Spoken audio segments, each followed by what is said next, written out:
Segundo bloque de Manicomio Azulgrana en este programa 134 y vamos a ir con el informe del Bocha con respecto a los equipos, ¿no? De las peores campañas. Las peores campañas de los últimos 30 años. Hay que aclarar que eso nunca salió último del torneo, pero bueno. Hubo varias malas campañas, obviamente, no hace falta decirlo.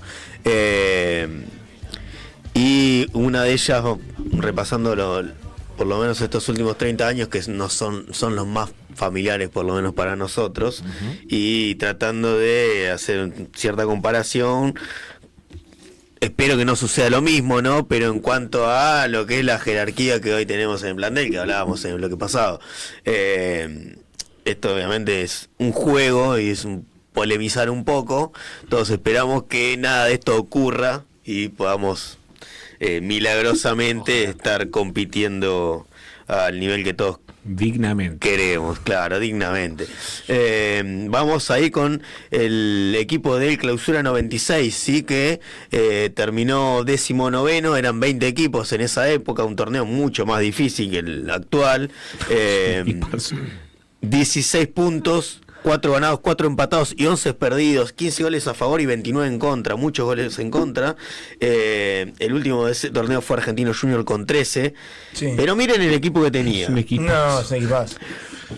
Cualquiera de estos creo que sería titular hoy en día, ¿no? Capitán. Sí. El Flaco Pacete en el arco, tenías el Rolly Escudero, el Coy Almandós, Ariel Graña, Gustavo Quintero, que no jugó muchos partidos.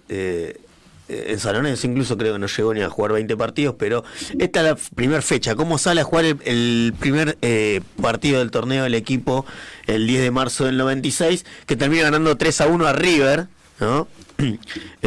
Nada hacía prever que iba a terminar anteúltimo de ese torneo. Lo cierto es que igualmente River en ese torneo, en esa clausura, terminó 14º, o sea que tampoco hizo un buen papel.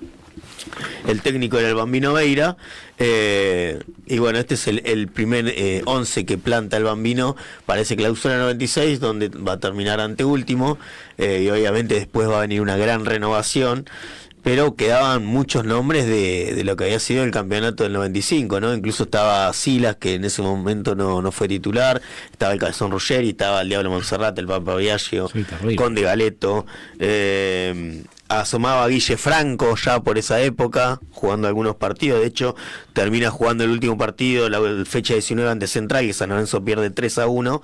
Uno de los titulares es Guille Franco. Estaba el Perro Arbarelo también, estaba, bueno, el Indio Arévalo, como decíamos. Y la delantera, bueno, el Gallego González, Betito Carranza, un jugador que siempre prometió más de lo que realmente concretó, y que muchas lesiones no lo dejaron llegar al rendimiento que se esperaba de él, o Panchito Rivadero, Carlos Neto. En definitiva, un equipo... No entiendo por qué no fue tan mal. Gran equipo. Que nadie entiende por qué salió 19, pero bueno, es también es verdad que había algunos resquemores internos en el plantel, con los jugadores más grandes que por ahí ya no estaban en el rendimiento que habían tenido un tiempo atrás. De hecho, empezaban a asomar pibes como el Pipa Esteves, como, bueno, decíamos, Guille Franco, como Diego Figueroa, jugadores que bueno, Mirko Saric incluso, claro, jugó en ese torneo algunos minutos, así que ya se empezaba a prever un recambio, ¿no?, con estos pibes que iban asomando. Y ahora vamos a ir al siguiente torneo, vamos a ir avanzando en el tiempo. Sí.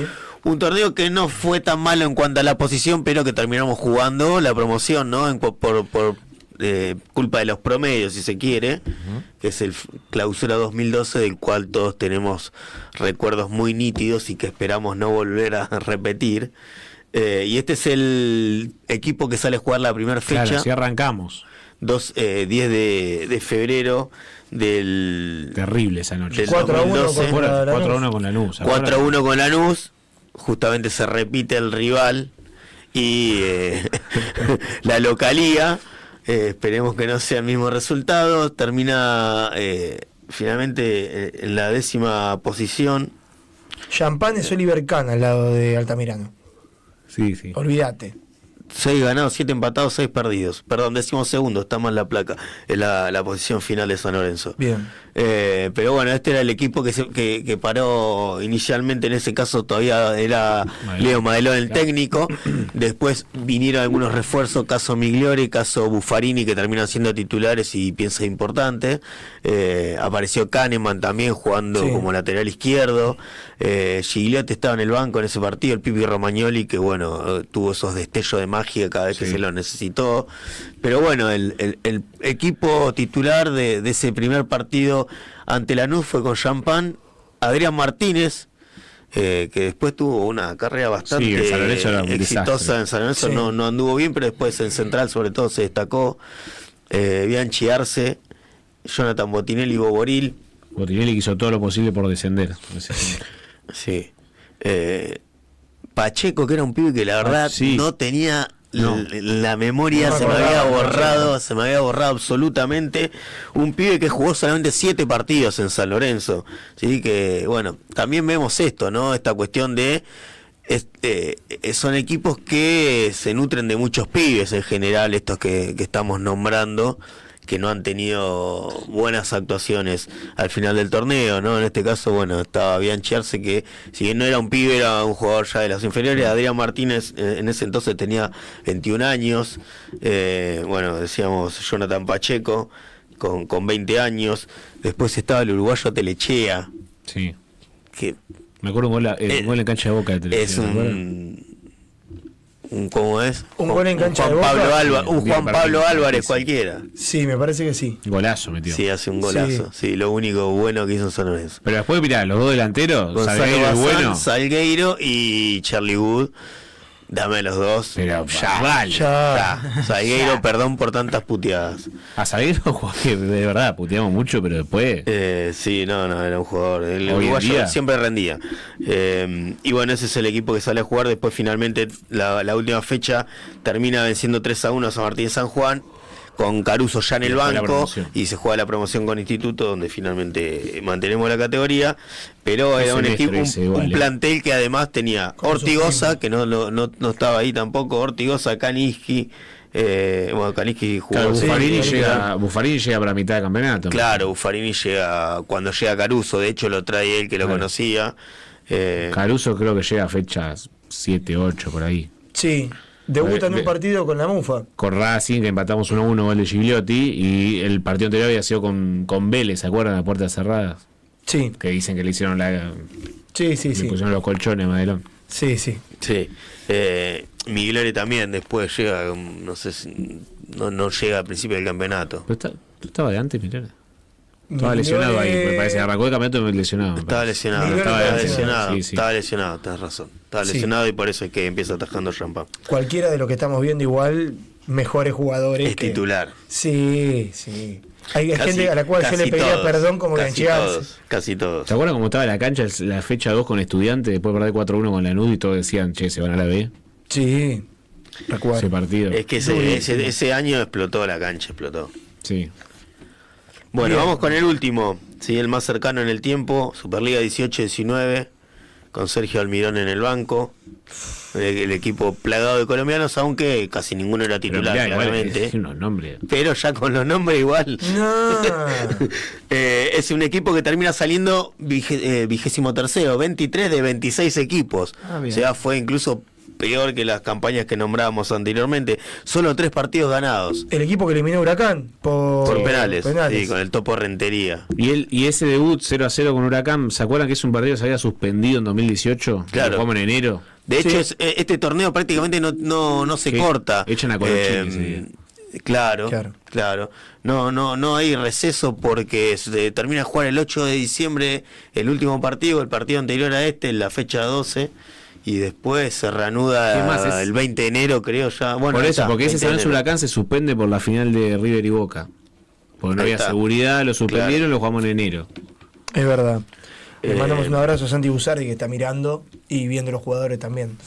Ese equipo, ¿qué decirte? Ya, tenemos uno que... Qué lástima la Senesi el domingo. Ay, qué lástima. Tenés un subcampeón del mundo, tenés... después tenés jugadores que... Bueno. A ver, tenés a Belucci, que fue Los últimos 15 años de ser top 5 jugador de selección también. Perdón por putearte. Y hay uno de esos. Gaby Roja que fue convocado hace muy poco. Sí. Bueno, Blandi que hacía goles de todos los colores. Nicolás. Blandi, el último. Loaiza fue el único buen colombiano que trajimos. Sí, el último que todavía no sé si sigue, pero hasta hace poco estaba dando vueltas. Sí. Bota. Bota, muchas gracias por nada. Andrés Herrera, que en ese momento pintaba bien, después gracias a River que se lo llevó y después me acuerdo que jugó muchísimo ese semestre el Perrito. El Perrito jugó, Poblete también en un momento fue el 5 titular. Sí. Mamá. No sé si hasta llegó a ser capitán. Sí, llegó a ser capitán. Torrico en un momento cuando no dio más Monetti para que siga mandándose cagadas al arco. Gino me primo Peruzzi. Ese amigo de Altamirano. Igual Gino, hoy, al lado de lo que tenés. No, pero fue un tipo que pidió cambio porque se largó a llorar porque la gente lo puteaba. Sí, bueno. Le hizo un gol a Boca y le ganó. También. 12 años tenía lo que no jugaré Boca ese día. En la estadística que era un partido ganado. Ya está. No se lo gritó. Lo putearon todos los hinchas, que no lo gritó. Aparte ganamos con camiseta blanca, que era muy difícil ganarle con camiseta blanca. Pero no lo gritó. Y bueno. Tío, un día, ¿te acordás que un día con Argentino Juniors se acuerdan que dijo que tenía gripe, no jugó y lo vieron en Costanera a la noche? No, hijo de mí. Una cosa terrible. Una cosa de loco. Escondete, tenía boludo. Ponete una mano que se llamaba gripe. Una barba postiza. Claro. Disfrazate, ridículo. Qué muchachito. Néstor Gilo nos manda: hola muchachos, que Dios nos ayude. Vamos a jugar con un bombo y 2 palitos. Buen programa, abrazo. Un abrazo para Néstor Gilo. También auspiciante de este programa, y le mandamos un abrazo muy grande a Gustavo Di Lorenzo de Roque, que también se suma a auspiciar Manicomio Azulgrana. Tenemos que decir que del último sorteo que hicimos de la visera y la camiseta de básquet, que a Rocío de Catán, ¿no? Se la vamos a estar entregando a su premio el martes, quien viaje para el partido contra Gimnasia y Esgrima de Mendoza, o si no, en el clásico. Fecha 4. Claro, fecha 4. Y si no, bueno, vamos a ver lo del tema del envío también. Disculpas que no pudimos hacerlo antes. Lo que pasa que entre Mundial, que no se viajó porque no estuvimos viajando para Capital, para ver a San Lorenzo, estuvo complicado. Pero bueno, ya vamos a entregar y vamos a quedar en 0 con los premios. Muy buen informe, amigo. Muy bueno. Lindos nombres. Muy bueno, en realidad, esperemos que no haya que agregar otro plantel. Sí, puede ser peor. Otro plantel a la lista el año que viene. Claro. Ojalá que no. Así que bueno, vamos a una tanda y enseguida volvemos con la sección Periodinchas.